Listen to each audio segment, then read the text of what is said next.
Iran की तारीख और सियासत के सुनहरे सफ़ों पर एक ऐसा नाम जो हमेशा जिंदा रहेगा, हुज्जत उल इस्लाम सैयद इब्राहिम रईसी। एक मुजाहिद, आलिम और शहीद जिन्होंने दीन ए इस्लाम, वतन और इंसाफ के लिए अपनी पूरी जिंदगी वक्फ कर दी। मशहद की मुकद्दस जमीन पर 14 दिसंबर 1960 को पैदा हुए इस बच्चे ने बचपन से ही मुसीबतों का सामना किया। महज 5 साल की उम्र में वालिद का साया सर से उठ गया, लेकिन वालिदा की दुआओं और कौम के मदरसों ने उन्हें एक बुलंद शख्सियत बनाया। 1969 की इस्लामी इनकलाब ने नौजवान सैयद इब्राहिम को एक मुकद्दस मकसद अता किया। इमाम खुमैनी के कदम ब कदम चलकर उन्होंने नए ईरान की बुनियाद में हिस्सा लिया। उनकी काबिलियत और जज्बे ने उन्हें जल्द ही अदालत की जिम्मेदारियों तक पहुंचाया। कठोर फैसलों और उसूलों की पाबंदी ने उन्हें कुछ मुखालिफों का निशाना बनाया, मगर वो हक के रास्ते पर हमेशा अटल रहे।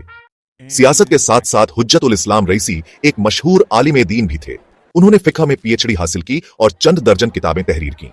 2016 में वो अस्तान ए कुद्स ए रजवी के सरपरस्त बने, जहां उन्होंने गरीबों की खिदमत और शफ़ाफियत के नए मेयार कायम किए। 2021 में वो ईरान के 8वें सदर चुने गए। आलमी दबावों और इक्तिसादी पाबंदियों के बावजूद उन्होंने ईरान की इज्जत और शान की हिफाजत में कभी समझौता नहीं किया।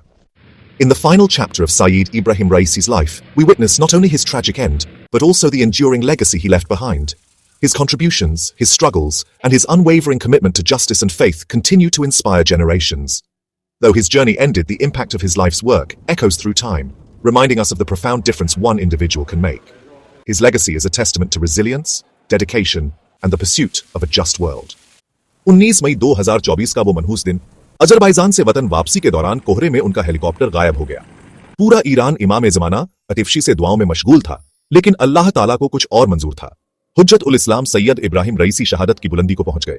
उनके साथ वजीर खारजा हुसैन, अमीर अब्दुल्लाहियान और 6 अन्य अफराद ने भी शहादत पाई। मशहद से तेहरान तक लाखों अवाम ने अपने खादिम ए अवाम को आखिरी सलाम किया। रहबर मुअज्जम सैयद अली खामेनेई ने 5 दिन के मातम का ऐलान किया और फरमाया, ईरान रईसी के रास्ते पर कायम रहेगा। उन्हें मशहद में इमाम रजा एस की बारगाह के करीब सुपुर्द ए खाक किया गया, जहां से उनकी रूह अब भी वतन की निगाहबानी करती नजर आती है। हुज्जत उल इस्लाम सैयद इब्राहिम रईसी की शहादत ने पूरे देश को झकझोर दिया, लेकिन उनकी यादें और उनके आदर्श हमारे दिलों में हमेशा जिंदा रहेंगे। उनका जीवन हमें सिखाता है कि सच्ची सफलता वतन और धर्म की सेवा में है।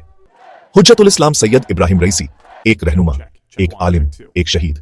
उनकी जिंदगी हमें सिखाती है कि हकीकी कामयाबी वतन और दीन की खिदमत में है।